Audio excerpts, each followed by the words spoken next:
अब ये चर्चा तेज है कि बिहार में सत्ता परिवर्तन होगा। सत्ता परिवर्तन कहने का मतलब कि सत्ता का अलायंस वही रहेगा, नेतृत्व परिवर्तन होगा। ये कब हो, कैसे हो, इसके शुभ मुहूर्त क्या हो, इसमें किन किन लोगों को रखा जाए नहीं रखा जाए, इन तमाम चीज़ों पर डिस्कशन हो रहा होगा। और डे बाय डे डिस्कशन की आवश्यकता है। इसलिए आवश्यकता है डे बाय डे डिस्कशन की कि चिराग पासवान माफ़ कीजिएगा, तेजस्वी यादव कुछ एक कानूनी अड़चन में फंसे हुए हैं। तो नेतृत्व परिवर्तन का जो भी फैसला होगा उस कानूनी प्रक्रिया के मद्देनजर ही होगा। नमस्कार, आप देख रहे हैं 4 PM बिहार और मैं हूं अभिषेक मिश्रा। बिहार की सियासत की एक पहेली को समझने की कोशिश करेंगे। राजद सुप्रीमो लालू प्रसाद यादव और बिहार के मुख्यमंत्री नीतीश कुमार के बीच मुलाकातों के क्या मायने हैं, इस पर हम चर्चा पहले भी कर चुके हैं। लेकिन सवाल यह है कि सिर्फ मंत्रिमंडल विस्तार का मामला है और क्या लालू यादव और नीतीश कुमार के बीच इसी को लेकर मुलाकात हो रही है या फिर कोई और खिचड़ी पक रही है। जो मैं समझ पाता हूँ, मेरी राजनीतिक समझ जो कहती है कि ये मुलाकात ऐसे हो रही है और इतनी जल्दी हो रही है, कुछ इस तरह से हो रही है जैसे कोई बहुत पेचीदे मामले को सुलझाने की कोशिश हो रही हो। हमारे साथ धीरेन्द्र सर हैं, बिहार के जाने माने पत्रकार, बताएंगे कि आखिरकार क्या खिचड़ी पक रही है और कोई खिचड़ी पक भी रही है या नहीं पक रही है।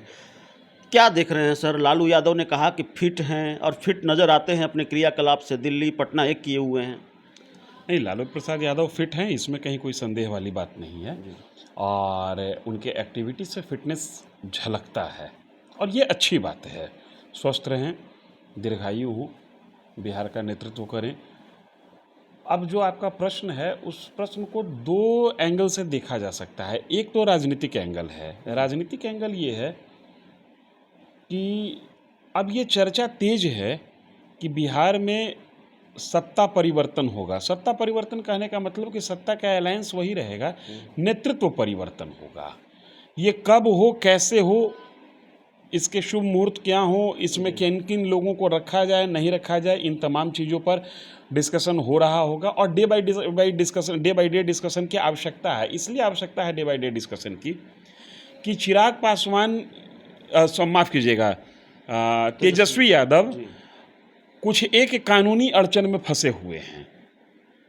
तो नेतृत्व परिवर्तन का जो भी फैसला होगा उस कानूनी प्रक्रिया के मद्देनजर ही होगा। एक बात।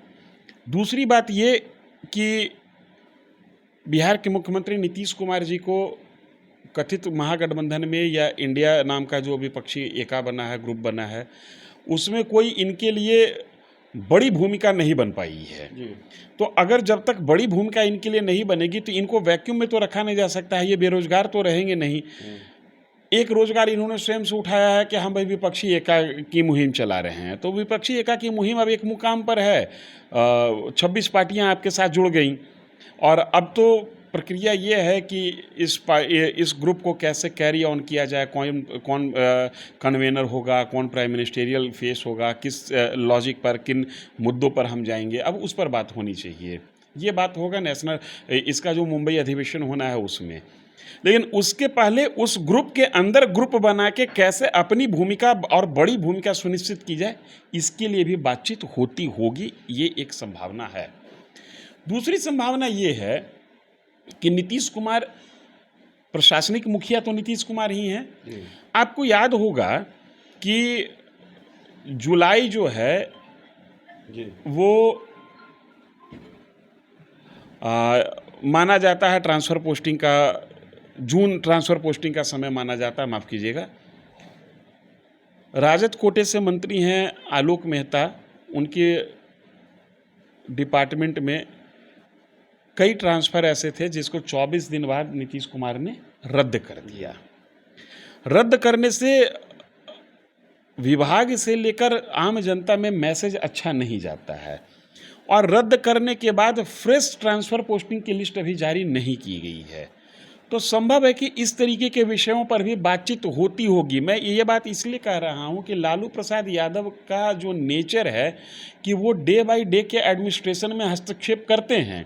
2017 में जो इन लोगों का संबंध विच्छेद हुआ था, उसके पीछे ये एक बड़ा फैक्टर था कि नीतीश कुमार लालू प्रसाद यादव के इंटरफेरेंस से ऊब गए थे। तो अब ऊबने वाली स्थिति लालू भी चाहेंगे कि नहीं आए, लेकिन स्वभाव तो वो भी अपना नहीं छोड़ सकते हैं। राजनीति करनी है उनको भी, अपनी पार्टी को बढ़ाना है, अपने बच्चों को बढ़ाना है और अपने मार्गदर्शन में बढ़ा रहे हैं। तो संभव है कि उन विषयों पर भी बात करने के लिए ये डे बाय डे जाते होंगे। और दोनों बातों में एक चीज़ तो तय है कि न प्रशासनिक मसले पर न राजनीतिक मसले पर बात किसी मुकाम तक पहुंची है, इसीलिए बारंबार मुलाकात हो रही है और मुलाकात का सिलसिला जारी है। बीच में चर्चा चली कि देखिए बिहार में अगर कैबिनेट विस्तार होना है तो आरजेडी चाहती है कि सुधाकर सिंह को भी नीतीश मंत्रिमंडल में शामिल किया जाए। क्या इस पर भी सहमति बनाने की कोशिश लालू यादव कर रहे हैं? ये नीतीश कुमार के लिए राजनीतिक रूप से जहर पीने के समान होगा और लालू यादव भी नहीं चाहेंगे कि मेरे कारण नीतीश कुमार राजनीतिक रूप से जहर पिए।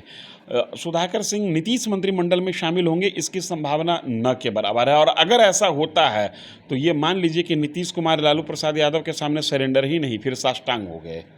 ये संभावना नहीं के बराबर है। मंत्रिमंडल विस्तार का जो प्रश्न है ना, अब ये मंत्रिमंडल विस्तार पर कोई भी डेट देना, अब तो आप ही ने खबर चलाया कि अखिलेश प्रसाद सिंह इतना ही कह पाते हैं कि कांग्रेस के जो प्रदेश अध्यक्ष हैं कि मुख्यमंत्री से पूछिए। मुझे लगता है कि नेतृत्व परिवर्तन के साथ ही मंत्रिमंडल विस्तार का जो मसला है वो लटका हुआ है। नेतृत्व परिवर्तन पर जब तक ये जो ग्रुप है, ये जो महागठबंधन है, ये जब तक अपना रुख साफ नहीं करेगा तब तक मंत्रिमंडल विस्तार नहीं होगा। अब नेतृत्व परिवर्तन की कब तक इसको टाला जाए, दो चीज़ें हैं। एक तो मुंबई अधिवेशन मुझे ऐसा लगता है जिसमें नीतीश कुमार के लिए कोई केंद्रीय भूमिका सुनिश्चित हो जाए, तब नेतृत्व परिवर्तन हो जाएगा।